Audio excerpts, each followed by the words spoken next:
7 sebab mengapa musibah datang bertubi-tubi. Yang pertama, karena banyaknya maksiat. Surah Yasin ayat 19 yang kita baca setiap hari. Kemalangan terjadi, musibah terjadi, malapetaka terjadi karena dosa keterlaluan kalian kepada Allah. Yang kedua, karena banyaknya orang berbuat zalim. Dengarkan surah Qasas ayat 59. Kami tidak akan menghancurkan satu daerah kecuali para penduduknya banyak berbuat zalim. Anak durhaka pada orang tua, istri yang berani kepada suaminya, perampok, pembunuhan di mana-mana. Ini mengundang bala bencana.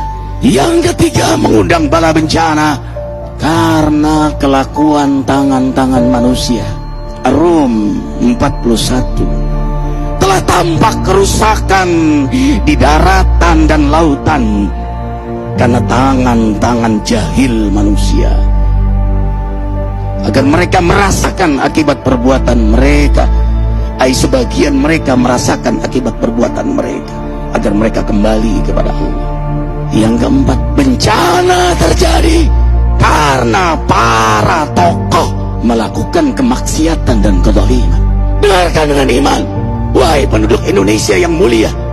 Bila kami ingin menghancurkan suatu negeri, kami perintahkan para tokohnya untuk taat kepada Allah, tapi mereka maksiat, tapi mereka berbuat zalim, tapi mereka khianat kepadaku dan kepada makhlukku. Bahaqqa alaihil qaul, maka haklah untuk mereka datang bala bencana seperti kaum Ad, kaum Samud, kaum Lut, kaum Nuh. Kami hancurkan sehancur-hancurnya. Siapa tokoh itu? Para pemimpin kita yang sumpah Al-Quran di kepalanya, demi Allah tidak korupsi. Lalu korupsi. Siapa lagi?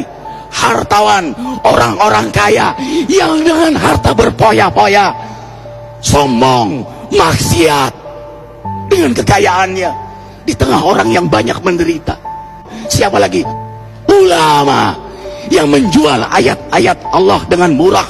Subhanallah. Yang kelima, mengapa bala bencana terjadi? Karena orang-orang soleh, orang-orang baik diam melihat kemaksiatan dan kemungkaran.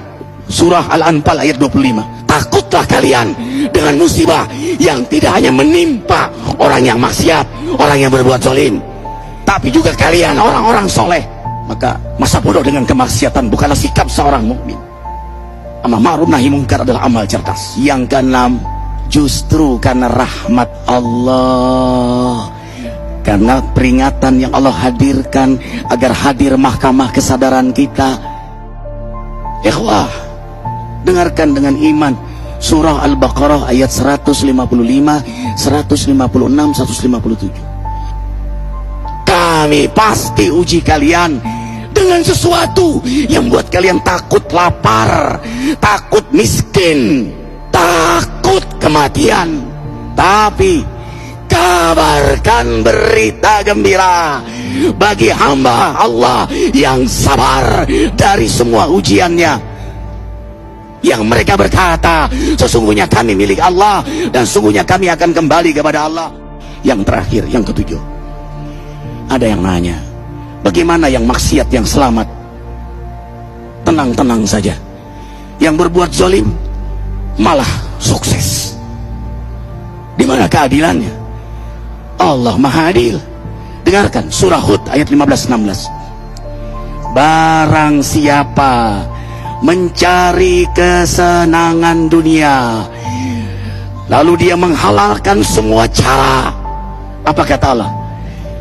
Kami beri, tapi di akhirat tidak mendapatkan secuil pun kenikmatan, malah nikmat di dunianya menjadi bahan bakar azab untuk dirinya.